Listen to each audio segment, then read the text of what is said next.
Le blanc, c'est son nom, et c'est juste son prénom. Tu m'as demandé, mon petit, c'est le Nord. Pas de bras, pas de chocolat. J'aime me beurrer la biscotte. Here's Johnny. Bienvenue dans ce nouveau numéro de votre rendez-vous hebdomadaire consacré au cinéma. C'est l'Instant Ciné et comme chaque semaine on se retrouve pour parler de toute l'actu ciné avec 5 infos que j'ai soigneusement sélectionnées pour vous. Et en seconde partie d'émission, je reviendrai sur un film à aller découvrir en ce moment dans les salles de cinéma. Alors sans plus attendre, on passe tout de suite aux actus. Notre première info nous est donnée par Deadline et le cinéaste Leigh Whannell, à qui l'on doit notamment dernièrement Invisible Man, est en discussion pour réaliser un film Green Hornet, ça s'appellera The Green Hornet and Kato. Il y avait déjà eu il y a quelques années un film réalisé par Michel Gondry et avec Seth Rogen qui s'appelait The Green Hornet. Et bien là, il semblerait qu'un nouveau film soit en préparation, The Green Hornet and Kato. On continue en faisant un petit tour du côté des États-Unis et suite à l'actualité malheureuse de la justice américaine de décider de délégaliser l'avortement, le monde du cinéma s'empare de ce sujet et Netflix, Disney, Paramount, Comcast, Sony, Warner Bros, Discovery et Amazon vont tous rembourser les coûts des voyages de leurs employés qui travaillent dans ces boîtes de production et de distribution, des employés qui souhaitent partir avorter dans un état où celui-ci est encore légalisé. C'est Matthew Belloni, un journaliste américain qui a révélé cette information, un beau geste du coup des grandes entreprises américaines qui souhaitent soutenir le droit des femmes. Bravo à eux. Un petit tour maintenant du côté du box-office mondial puisque Top Gun Maverick est le premier film de 2022 pour l'instant à dépasser le $1 milliard au box-office mondial. Un énorme score si on prend juste des données en France. Je peux vous dire que Top Gun Maverick a dépassé les 4 millions d'entrées au box-office français uniquement et tout ça cumulé au monde, ça rapporte le $1 milliard. C'est également le plus gros succès de la carrière de Tom Cruise. J'ai vu Top Gun Maverick, je vous en ai pas parlé dans l'instant ciné, mais j'ai adoré ce film. Ici il est toujours dans vos cinémas. Vous pouvez y aller parce que c'est vraiment impressionnant. Gros coup de cœur pour Top Gun Maverick et succès mérité, on peut le dire. Toujours dans les actualités, une info relayée par Deadline qui nous révèle que la recherche d'un nouvel acteur pour James Bond n'a pas encore débuté, tout simplement car cette prochaine incarnation du personnage sera une sorte de réinvention de celui-ci. On n'a pas plus de détails sur ce que cette signification de réinvention du personnage signifie dans la bouche des producteurs, mais tout ce qu'on sait c'est qu'il va falloir attendre au moins 2 ans avant le début du potentiel tournage d'un prochain film 007. Et enfin, pour terminer ce tour des actualités, retour en France pour vous annoncer, je ne l'avais pas encore fait, mais que la fête du cinéma se prépare. C'est ce week-end du 3 au 6 juillet et c'est 4 € la séance partout, peu importe l'heure, peu importe le film, peu importe la salle. Je le répète, c'est du 3 au 6 juillet, donc préparez-vous à un week-end de cinéma. C'est maintenant l'heure du film de la semaine et cette semaine je vais vous parler d'un film australien, c'est le nouveau film de Baz Luhrmann avec Austin Butler et Tom Hanks et ça s'appelle Elvis. Our country itself is sick, that it's lost its sense of direction, even its common decency. Vous avez pas intérêt à remuer un seul doigt. Il y a un tas de gens qui disent un tas de choses. Mais il faut surtout s'écouter soi-même.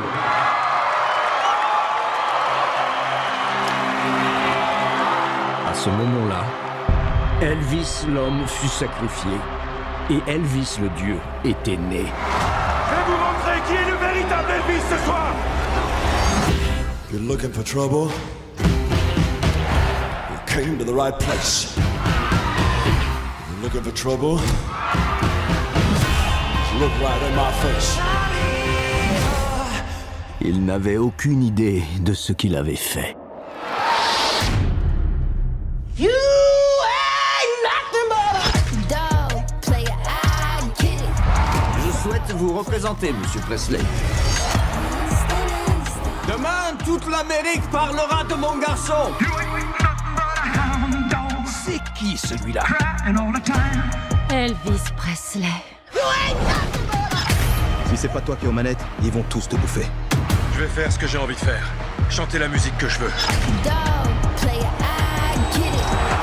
Baz Luhrmann est de retour. Baz Luhrmann, si vous ne le connaissez pas, c'est celui à qui l'on doit notamment Australia, Roméo plus Juliette ou encore le très célèbre Gatsby le Magnifique avec Leonardo DiCaprio et Tobey Maguire. Et Baz Luhrmann, si vous connaissez un peu son travail, c'est quelqu'un qui a un style très particulier, c'est un artiste à part entière dans l'univers du cinéma mondial. Et je parle vraiment d'artiste parce que c'est quelqu'un qui propose des choses, que ça soit techniquement, visuellement, narrativement. Bref, c'est quelqu'un qui a un cinéma très particulier et très dense. Et bien quand ce monsieur s'attaque à un mythe de la chanson et du divertissement qui est Elvis Presley, et ben on peut se dire que ça va donner quelque chose de tout aussi intense, surtout quand on nous livre un film de 2h30. Et bien le pari est complètement réussi. Elvis est incroyable. J'ai passé un moment extraordinaire. Non seulement j'ai appris plein de choses parce que donc c'est un biopic sur ce chanteur Elvis Presley, un chanteur américain des années 50. Et on peut dire, je n'ai pas vu passer les 2h30. Le film a un rythme effréné, sensationnel. Dès les premiers instants, on plonge dans un univers parallèle, complètement à part entière de tout ce qu'on peut retrouver dans le cinéma. On a du split screen, on a des cuts ultra violents, avec de la musique, avec quelque chose, on ne comprend pas dès le début du film exactement ce qui se passe, mais on comprend juste toute la frénésie, toute l'effervescence que l'on va vivre dans ce film pendant ces 2h30. Et dès le début, j'ai été happé, j'ai été embarqué dans cet univers que me propose Baz Luhrmann, parce que c'est tout simplement une œuvre artistique, une œuvre esthétique. C'est également une œuvre de couple parce que sa femme, qui est française, est production designer et également costumière, donc c'est un film également de couple où Baz Luhrmann et sa femme travaillent ensemble pour créer, pour faire du cinéma. Et là je dois dire que c'est réussi, son travail de production designer et de costumière est sensationnel. Le film a une patte esthétique, ça claque, c'est clinquant visuellement, on est imprégné par cette plastique dorée sublime qui brille dans les instants extrêmement spectaculaires, mais également dans des instants plus intimes, parce que il y a de l'intensité dans la mise en scène dans Elvis, l'intensité donc techniquement, mais également dans la narration, dans le montage. Je vous ai dit au début, on a un montage très cuté, et puis pendant tout le film, il y a un montage assez particulier qui est fait, mais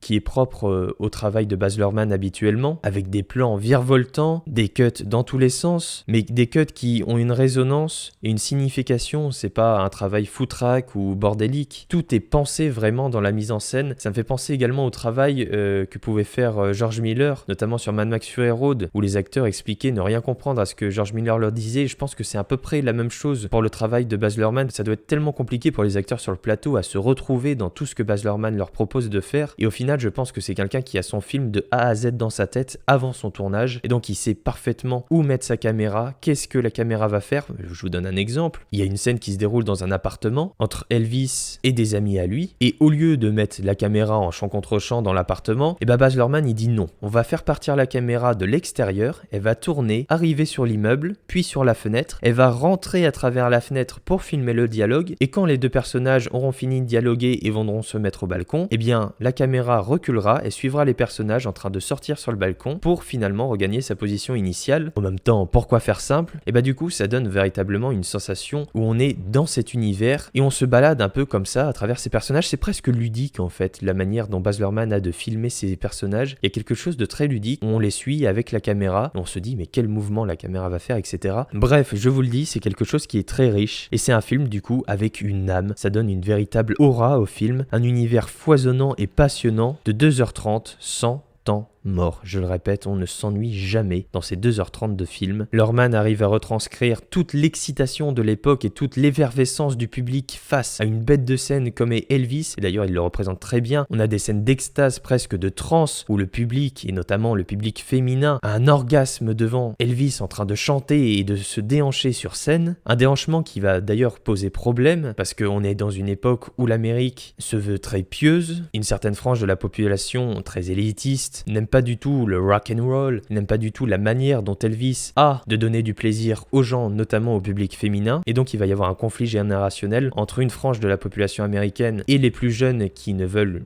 que s'amuser et que apprécier le divertissement que propose Elvis sur scène. J'ai bien aimé cette partie-là sur la bestialité, sur les pulsions que donnait Elvis sur scène aux spectateurs et se dire à quel point cette personne était un véritable phénomène, un phénomène de divertissement, de musique, mais également de cinéma. Le film s'attarde un peu, mais pas énormément sur la carrière d'Elvis au cinéma, qui n'est pas aussi exceptionnelle que sa carrière musicale. Et d'ailleurs, je parle d'Elvis, mais l'acteur Austin Butler est fantastique. On a pu l'apercevoir dans Once Upon a Time in Hollywood de Quentin Tarantino, et il habite habite vraiment le rôle, il l'incarne tout comme son partenaire Tom Hanks, parce que ce n'est pas un film tellement sur Elvis. D'ailleurs, le film débute avec le personnage de Tom Hanks qui joue le colonel, celui qui est toujours dans l'ombre d'Elvis, et Tom Hanks lui aussi habite son personnage. C'est vraiment des incarnations parfaites, on y croit à 100% malgré le maquillage de Tom Hanks qui lui fait prendre des dizaines de kilos en plus. On y croit à chaque instant, malgré tous les artifices de la mise en scène, les artifices musicaux, techniques et j'en passe. C'est vraiment un film dans lequel on plonge et dont on aime se plonger et dont on n'a pas finalement envie de se sortir. Ce que je veux dire par là, c'est que c'est un film où on prend du plaisir, parce que ça aurait pu être un film vraiment triste. Vous le savez peut-être, la carrière d'Elvis, ou en tout cas vous allez le découvrir dans ce film, ça n'a pas été une carrière que heureuse. Il y a eu également beaucoup de déboires et de tristesse dans sa vie, dans sa situation amoureuse, dans son rapport au corps, à ses habits, à son entourage. Il n'a pas été quelqu'un qui a été aidé par la vie. Donc le film aurait pu être vraiment triste. Et Baz Luhrmann fait ce choix de faire un film clinquant, scintillant, rayonnant, sans vouloir occulter les mauvais moments, mais juste en faire un film de plaisir, d'intensité, et c'est ça qui se dégage d'Elvis, c'est cette intensité. Et c'est pour ça, si vous voulez vivre un moment intense, passionnant et un spectacle tout simplement, eh bien je vous conseille d'aller découvrir Elvis dès maintenant dans les salles de cinéma. Maman, ils vont me mettre en prison. Ta façon de chanter, c'est un don du ciel. Alors il peut pas y avoir du mal à ça.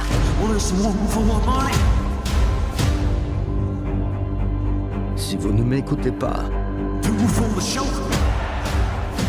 tous les sacrifices que votre maman a faits auront été vains. Croyez-moi.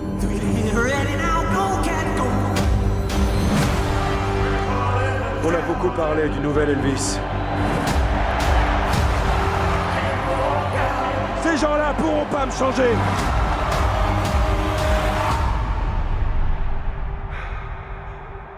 Je pense que si c'est ton rêve, tu y arriveras.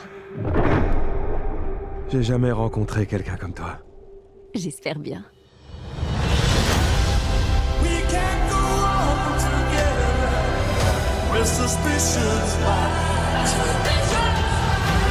Sans moi, il n'y aurait pas de Elvis Presley.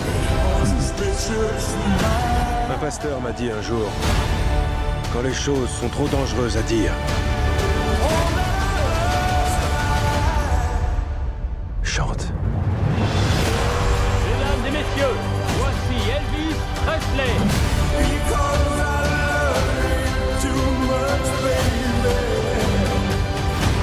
C'est pas un concert nostalgique. On va faire un truc différent.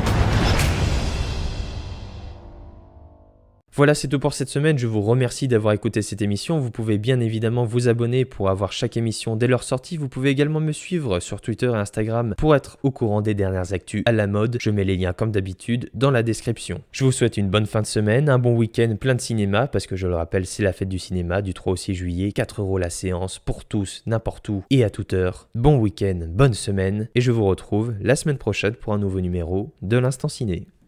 Ça dépasse tout ce que j'ai pu imaginer.